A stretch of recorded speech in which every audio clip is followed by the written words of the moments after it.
Están de moda, son cada vez más frecuentes los cambios políticos abruptos.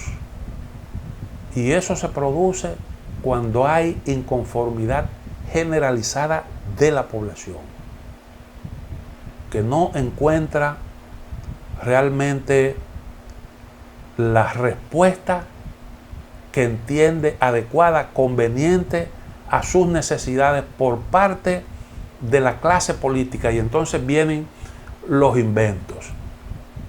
En El Salvador, los dos partidos que se han alternado en el poder después de los acuerdos de paz aquellos, están actualmente en crisis. Son el partido Alianza Nacionalista Republicana, ARENA, y el Frente Farabundo Martí para la Liberación Nacional.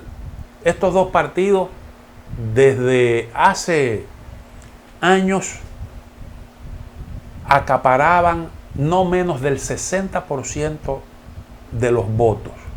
El resto se lo repartían numerosas organizaciones de esas que siempre abundan en nuestros países, pero siempre tenían ese voto cautivo de las grandes mayorías, en el caso salvadoreño de cerca de un 70%.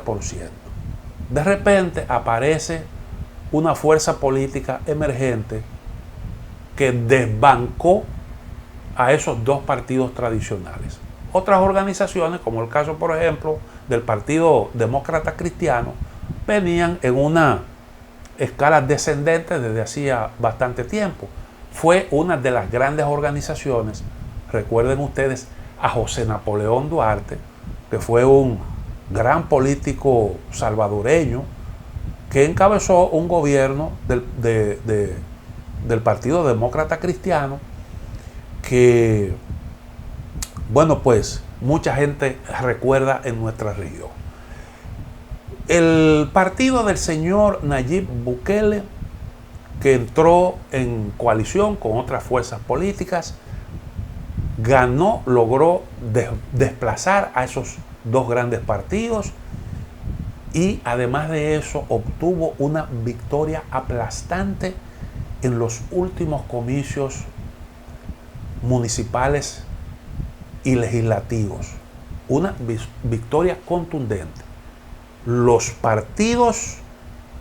dos partidos grandes no alcanzaron juntos ni siquiera el 20%. Una debacle total. Algo parecido a lo que ocurrió en Francia y que le contaba recientemente en un programa anterior. Entonces, el partido de Nayib Bukele, con 56 de 86 legisladores de la Asamblea Nacional, más el apoyo, lo que le suman otras fuerzas políticas que lo hacen contar con el 64% de los diputados, con esa fuerza, pues barrió con el Tribunal Constitucional y destituyó también a varios miembros del Ministerio Público, incluyendo el Procurador General de la República. Un golpe que muchos califican de golpe de Estado, si bien es el Parlamento el que tiene la facultad de designar a los organismos judiciales de ese país, los miembros de la Suprema Corte de Justicia, que tiene distintas salas, incluyendo las salas de lo constitucional, que es el Tribunal Constitucional, lo que nosotros aquí llamamos el Tribunal Constitucional. Fue destituido porque realmente hubo contradicciones, algunas disposiciones del gobierno fueron declaradas inconstitucionales, y el señor Bukele no quiere obstáculo en su camino. Cuando el Parlamento se negó a validar un préstamo del Ejecutivo a propósito del asunto de la pandemia, el señor Bukele se presentó a una sesión del órgano legislativo acompañado de militares fuertemente armados, y se sentó en la mesa allí del presidente e intentó imponer su decisión, cosa que no pudo lograr. Y bueno, desde ese entonces viene acusando a los legisladores o al órgano legislativo y también a la clase política salvadoreña de ser los culpables de todas las cosas que han ocurrido ahí y que han impedido que el país marche por el camino correcto. El asunto es que ha habido un intento de aplastar, de eliminar los contrapesos, el sistema de contrapeso que hay en toda sociedad. Es cierto, reitero, que el órgano legislativo es el que designa al Tribunal Constitucional, pero eso tiene sus reglas, porque el Tribunal Constitucional se escoge por un periodo determinado y hay un proceso para su sustitución, y la sustitución pasa por usted escuchar las distintas propuestas, por usted ponderar las distintas candidaturas a formar parte, tanto como miembro pleno como suplente, y es un proceso participativo.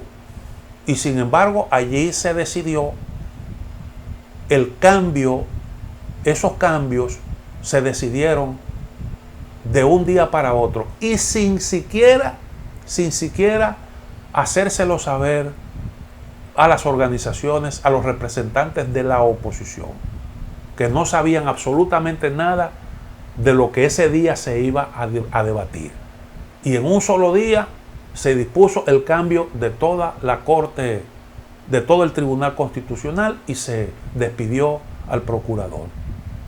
Eso ha motivado reacciones en contra de Estados Unidos, de la Organización de Estados Americanos, de la propia Unión Europea, porque indiscutiblemente que es un atropello y es un retroceso en lo que tiene que ver con el funcionamiento de la democracia en ese país. Y el señor Bukele ha dado muestra de que es un hombre que tiene cierta madera de dictador. Y cuando se cierran esos espacios, cuando se pretende manejar así las cosas, sin ningún tipo de contrapeso, entonces eso, pues lógicamente que mueve a preocupación. Yo advierto, sin embargo, que la reacción de la comunidad internacional es un poco distinta en este caso que en otros, cuando hay, por ejemplo, cuando se trata de gobiernos progresistas. Si se hubiese tratado de un Daniel Ortega o de un Evo Morales en Bolivia, la reacción hubiese sido probablemente diferente, porque es lo que nosotros siempre hemos visto, aunque naturalmente ha habido, reitero, una condena. Pero de todos modos yo creo que la comunidad internacional tiene que ser más coherente frente a situaciones así como esa. Miren lo que pasó en Haití. En Haití se permitió algo peor que eso. Algo peor que eso, porque el presidente de la República, sin tener facultad para ello, destituyó a varios miembros de la Suprema Corte de Justicia. Y entonces, esas son cosas que usted no puede realmente admitir hoy, en los tiempos que estamos viviendo, ni siquiera tratándose de una nación como esa. Porque ¿qué es lo que trae como consecuencia manejo de ese tipo? Entonces, yo creo que es una situación sumamente grave y las reacciones de preocupación son más que justificadas, y ahí entonces pues hay todo un reto, ver cómo de alguna manera esas tendencias que se observan del Ejecutivo salvadoreño pueden de alguna manera ser minimizados. Llegamos aquí al final de A Quemarropa. Mañana, si Dios lo permite, estaremos nuevamente con ustedes.